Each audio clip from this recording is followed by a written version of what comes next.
Welcome to our channel. Today we how to verify your flight itinerary with Expedia, complete guide step by step clearly.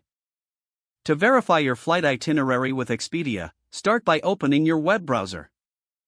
Type in the Expedia website address and press enter. Once the site loads, look for the sign in option in the top right corner.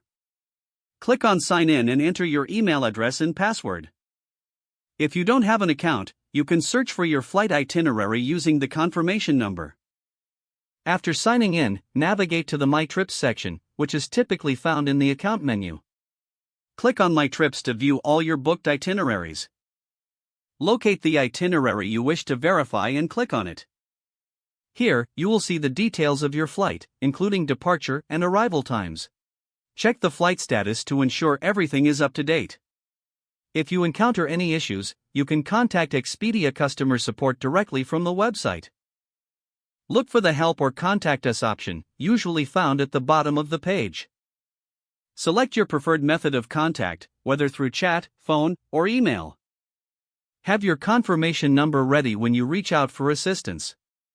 Review all details carefully and ensure there are no discrepancies. Finally, save or print a copy of your itinerary for easy reference.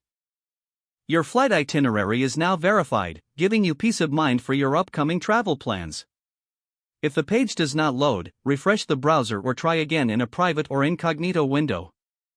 Make sure you are using the correct email address, then retype it carefully to avoid small typos.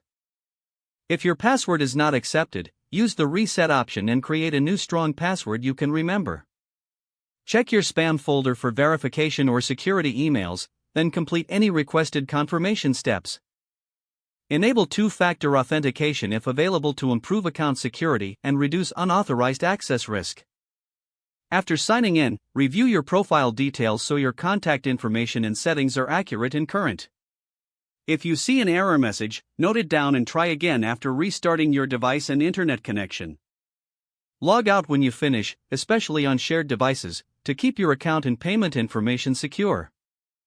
If the page does not load, refresh the browser or try again in a private or incognito window. Make sure you are using the correct email address, then retype it carefully to avoid small typos. If your password is not accepted, use the reset option and create a new strong password you can remember. Don't forget to like this video and subscribe to our channel for more step-by-step tech guides.